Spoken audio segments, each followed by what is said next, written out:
साथ एंड तक बने रहिएगा। ये वीडियो आज बहुत इंटरेस्टिंग होने वाला है क्योंकि आज हम बेसिक एस्ट्रोलॉजी के बारे में जानने वाले हैं। स्क्रीन के ऊपर देख रहे होंगे ये एक बॉक्स बना हुआ है। एस्ट्रोलॉजी 12-9-12 का खेल है। 12 घर होते हैं, 9 प्लैनेट्स होते हैं और 12 राशियां होती हैं। इन्हीं के बीच सारी एस्ट्रोलॉजी घूमती रहती है। आइए डिटेल में जानते हैं। आप अपने स्क्रीन के ऊपर एक चार्ट देख रहे हैं। ये चार्ट कुंडली है। जब भी आप अपने डेट ऑफ बर्थ को डालोगे तो ये चार्ट आपको नजर आएगा 1 से लेके 12 तक का। अब हर एक जो घर है, ये घर होते हैं, ये 12 घर हैं और हर एक घर जो होता है एक राशि को दर्शाता है और इनके अलग अलग स्वामी भी होते हैं। कुछ राशियों के एक ही स्वामी होते हैं। स्वामियों को दो दो राशियां दी गई हैं। ये जो नंबर 1 देख रहे हैं आप अपनी स्क्रीन के ऊपर, ये एरीज है। फर्स्ट हाउस एरीज का घर होता है। सेकेंड हाउस टॉरस का घर होता है। थर्ड हाउस जेमिनाई का घर होता है। फोर्थ हाउस जो होता है ना, वो कैंसर का या कर्क राशि होती है फोर्थ हाउस में।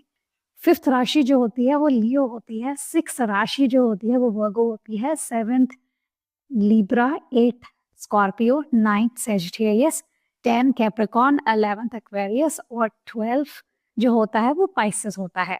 अब देखते हैं ये जो राशियां हैं ना, इनके अलग अलग स्वामी भी होते हैं। मंगल जो है ना, इनको 2 राशियां दी हैं, नंबर 1 और नंबर 8, एरीज और स्कॉर्पियो।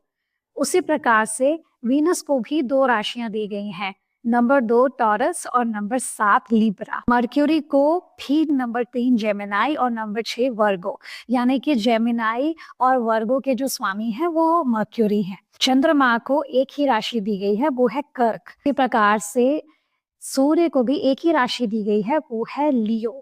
शनिदेव को 2 राशियां दी गई हैं, वो है कैप्रिकॉर्न और एक्वेरियस। शनिदेव 2 राशियों के स्वामी हैं और जो गुरु हैं यानी कि जुपिटर हैं, उनको भी 2 राशियां मिली हैं यानी कि सेजिटेरियस और पाइसेस। करते हैं अलग अलग प्लैनेट्स को हम हर एक हाउस में रख के देखेंगे कि उसका क्या परिणाम आता है। तो पहले देखते हैं केतु के बारे में। केतु अलग अलग हाउसेस में क्या परिणाम देते हैं। अब पहले केतु को समझते हैं। केतु जो है वो ऐसा प्लैनेट है जिसका सर नहीं है, सिर्फ धड़ है।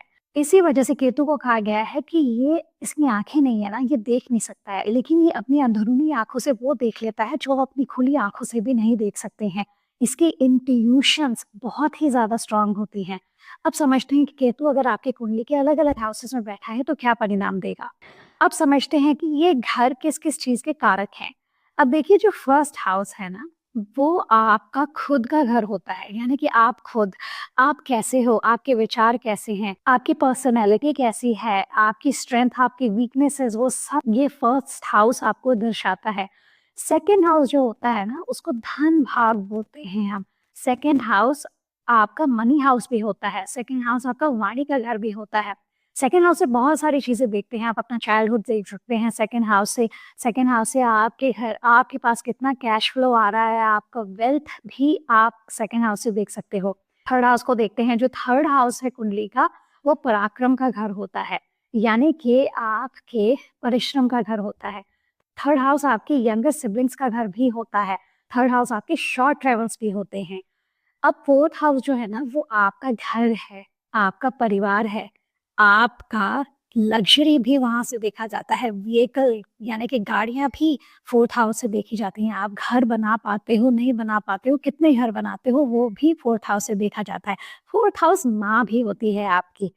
वैसे ही फिफ्थ हाउस जो होता है वो आपके लव अफेयर्स है, वो आपके पिछले जन्म के पुण्य कर्म भी होते हैं।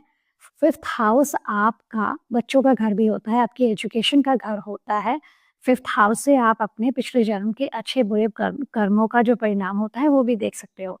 सिक्स्थ हाउस जो होता है ना, ये आपके ऋण रिपु शत्रु, यानी कि आपका कर्जा, लिटिगेशंस, आपके दुश्मन और आपके जो भी बीमारियां हैं वो आप सिक्स हाउस से देख सकते हो।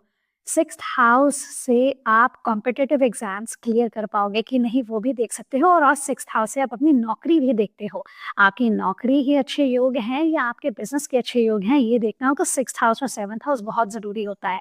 सेवंथ हाउस कुंडली का वो आपके स्पाउस का होता है, आपके पार्टनरशिप्स का होता है और वो आपके बिजनेस का घर भी होता है।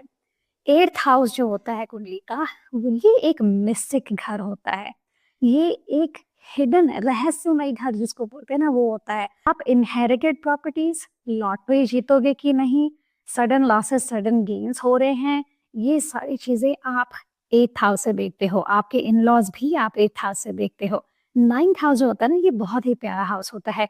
ये आपके गुरु का घर होता है, ये आपके पिता का स्थान होता है, ये आपके घर से जुड़े हुए ट्रेडिशंस का घर होता है, ये आपकी लॉन्ग जर्नीज का भी घर होता है, ये आपके भाग्य का घर होता है। 10th हाउस जो होता है ना, ये आपका कर्म क्षेत्र है, आपके काम करने का तरीका, वर्क एनवायरनमेंट, ये सब आप 10th हाउस से देखते हो। 11th हाउस जो होता है ना, ये डिजायर्स का घर होता है। आपके डिजायर्स, आपके रिश्तेदार, आपके यार दोस्त, ये सारे के सारे 11th हाउस से देखे जाते हैं। 12th हाउस जो होता है, ये मोक्ष का घर होता है, ये मोक्ष का घर होता है। इससे हॉस्पिटलाइजेशन भी, जेल भी देख सकते हैं, इससे आप फॉरेन सेटलमेंट भी देख सकते हैं। अब समझते हैं केतु अगर इन घरों में बैठा हो तो कैसे परिणाम देगा। इसका धड़ है, सर नहीं है। कि केतु जो है वो अपनी खुली आंखों से कुछ नहीं देख सकता, क्योंकि इसके पास आंखें ही नहीं है, तो ये अपनी बंद आंखों से वो सब देख लेता है जो आप अपनी खुली आंखों से नहीं देख सकते हो। इसकी इंट्यूशंस बहुत ही ज्यादा स्ट्रांग होती हैं। अब केतु अगर आपकी कुंडली के फर्स्ट हाउस में बैठा हो तो फिर क्या परिणाम देगा। फर्स्ट हाउस आपका खुद का घर है। फर्स्ट हाउस में अगर केतु विराजमान होते हैं ना, तो ऐसे लोग बहुत ही ज्यादा इंट्यूटिव होते हैं। ऐसे लोग अगर मेडिटेशन करने लग जाए ना, तो उनके लिए बहुत ही ज्यादा अच्छा हो जाता है, क्योंकि ऐसे लोगों का जो इंट्यूटिव पावर है वो बहुत स्ट्रांग हो जाता है। ऐसे लोग कंफ्यूज नजर आते होंगे, जिज्ञासा बहुत ज्यादा बढ़ जाती है इनके अंदर, और ये अपनी जिज्ञासा के आंसर्स ढूंढने के लिए इधर उधर भटकते रहते हैं। कई बार इस वजह से इनको मिसअंडरस्टैंड भी किया जाता है। अब केतु अगर सेकंड हाउस में हो तो ये आपका धन का भाव है। केतु आपको पैसों से डिटैच करेगा। जितना आप पैसों के पीछे भागोगे उतना केतु आपको गरीब करेगा। जितना आप पैसों से डिटैच हो जाओगे उतना ही केतु आपको भरपूर धन लाभ करवाएगा। क्योंकि जिस भी घर में केतु बैठेगा उस हाउस से आपका डिटैचमेंट करवा देगा। अब जैसे केतु थर्ड हाउस में बैठा है, ऐसे लोगों का देखा जाता है कि ज्यादातर इनके सिबलिंग्स यानी कि भाई बहन होते नहीं हैं। अगर होते हैं तो उनके साथ उनकी बनती नहीं है, क्योंकि केतु अपने भाई बहनों से डिटैच करवा देता है आपको। तो अगर आपके फोर्थ हाउस में बैठा हो, फोर्थ हाउस आपका घर होता है ना, आपका परिवार होता है, तो फोर्थ हाउस में बैठ के केतु आपको परिवार से डिटैच करवा देता है। बहुत ज्यादा परिवार के साथ अटैच रहते हो तो केतु कोई ना कोई कारण बना के आपको परिवार से दूर कर देता है। ऐसे में कहा जाता है कि आप अगर अपने जन्म स्थान में काम करते हो तो आपको सक्सेस मिलना बहुत मुश्किल हो जाता है। अब केतु अगर आपके 5th हाउस में बैठा हो, ज्यादातर ऐसे लोग आप देखोगे कि इनको बच्चा पैदा करने की चाह नहीं होती है, बच्चों के साथ डिटैच होते हैं, या अगर पहले बच्चों के साथ लगाव होगा तो कहीं ना कहीं आगे चल के बच्चों के साथ डिटैचमेंट या किसी तरीके का सेपरेशन होने के योग होते हैं इनके। केतु अगर आपके 6th हाउस में बैठा है, क्योंकि केतु रहस्यमय प्लैनेट है, केतु डिटैचमेंट देता है, केतु हिडन है, इस वजह से केतु 6th हाउस में बैठ के आपको हिडन बीमारियां और हिडन दुश्मन देता है। 6th हाउस में अगर आप केतु लेके बैठे हो तो आपको बहुत ध्यान रखना है, क्योंकि कोई मीठी मीठी बात करने वाला ही शायद आपके पीठ पे छुरा भोंक सकता है। केतु अगर आपके 7th हाउस में कुंडली के बैठा है तो ये थोड़ा परेशानी का विषय होता है, क्योंकि 7th हाउस में केतु अक्सर आपको स्पाउस से डिटैच करवाता है और आपका सेपरेशन या डिवोर्स भी करवा देता है। किसी ना किसी रीजन से आप अपने स्पाउस के साथ डिटैच हो जाते हो। आज हम सिर्फ अलग अलग घरों में क्या क्या परिणाम होते हैं वो सीखेंगे। इनके जो उपाय हैं आने वाली वीडियोस में मैं डालूंगी। अब केतु अगर आपकी कुंडली के 8th हाउस में बैठा है, ये आपको गजब का एनालिस्ट, रिसर्चर या एस्ट्रोलॉजर बना सकता है। अगर आप इन चीजों में काम कर रहे हो, जैसे आप कोई फाइनेंस एनालिस्ट हो या आप किसी तरीके की रिसर्च में हो या आप एस्ट्रोलॉजर हो, तो आप देखोगे कि ये के लिए बहुत अच्छा साबित होता है। वैसे ही अगर आपके 9th हाउस में केतु विराजमान है तो ऐसे लोग ज्यादातर अपने पिता के साथ डिटैच होते हैं या अपने ट्रेडिशंस के साथ डिटैच हो जाते हैं। ऐसे लोग या तो इनके पिता इनसे बहुत दूर रहते हैं या किसी कारणवश ये अपने पिता के साथ दूर हो जाते हैं। 10th हाउस में अगर केतु बैठा हो ना, तो केतु आपको 10th हाउस में बैठ के ना थोड़ा आराम परस्त बना देता है।